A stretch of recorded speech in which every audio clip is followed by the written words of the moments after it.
I wonder who invented the three-point seat belt.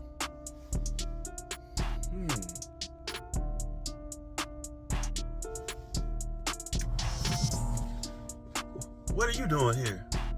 That's a real good question. The three-point seatbelt was invented by a Volvo engineer whose name I cannot pronounce, but I'll make sure I put it on the screen. Volvo wanted to help the world, so they left the patent open for any manufacturer to use it.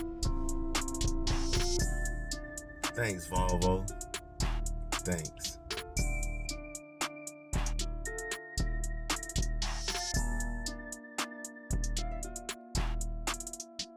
Are you gonna buy a car for my daddy?